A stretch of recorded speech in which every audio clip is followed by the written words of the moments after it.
We're going to now discuss Avogadros constant and the mole. I know this doesn't come up until chapter 3 of our textbook, but I think it's an appropriate place to start discussion about this. And the mole refers to a specific, number, and we're going to use that as a unit throughout the rest of this course.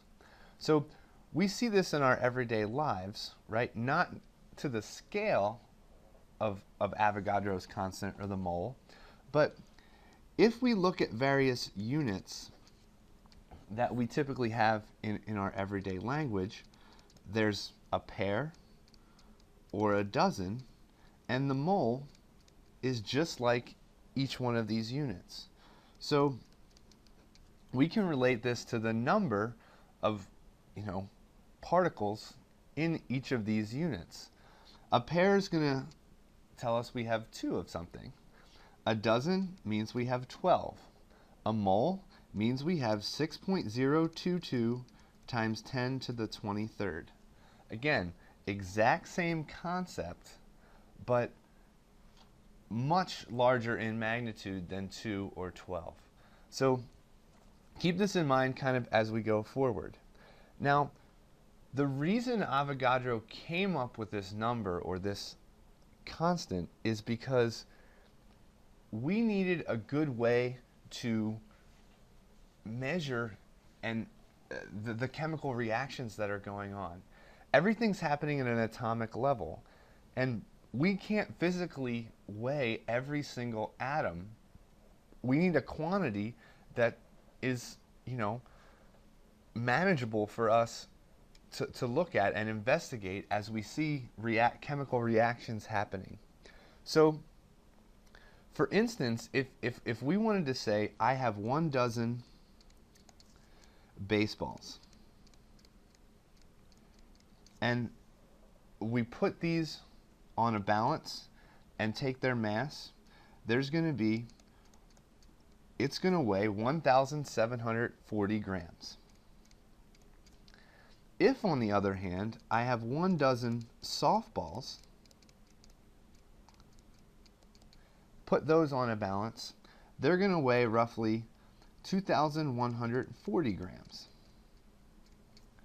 The reason I'm using baseballs and softballs here is because atoms are often visualized as spheres. So here we have 2 spheres. They're different sizes, and obviously they're different masses. But we still have a dozen of them, and these values right here are definitely different because the makeup or the composition of each of these particles are also different. Same thing happens with atoms, and we need to look at a couple of different things here. So first, let's look at elements. So for any element,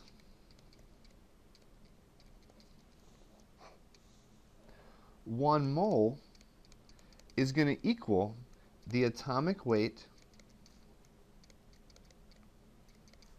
in grams. And again, we've touched on some mass units earlier, these atomic mass units. Let's get something that's a little bit more manageable. So we're going to look at the atomic weight in grams, and that's what's going to be our mole. So remember, 1 mole is 6.022 times 10 to the 23rd of something. So if we're looking at 1 mole of vanadium, that's going to equal 6.022 times 10 to the 23rd vanadium atoms. And if we put that many vanadium atoms on a balance, we're going to get a mass of 50.9415 grams.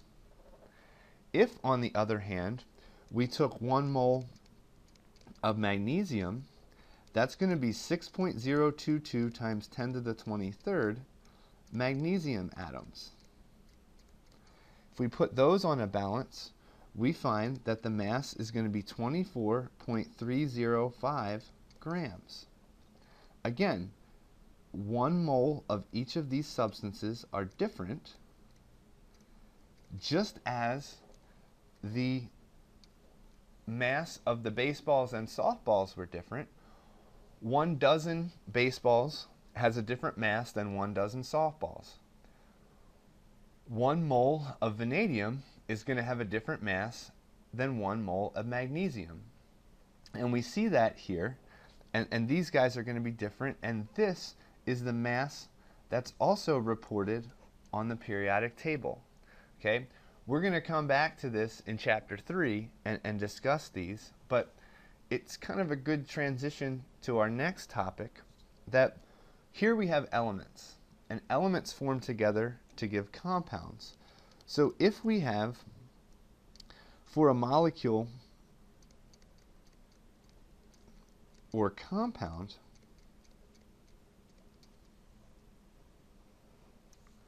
we can say that 1 mole is equal to the molecular weight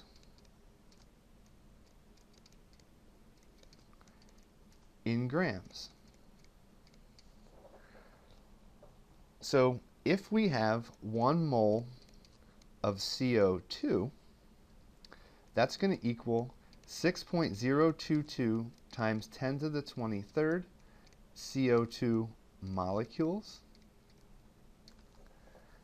And if we put those on a balance, that's going to give us a mass of 44.0 grams.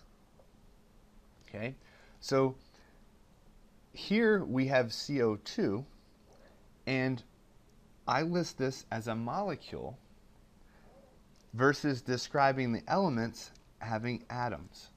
So the question is, what is the distinction between these atoms and molecules, and what happens when compounds come together? So that's going to be the topic of our next video.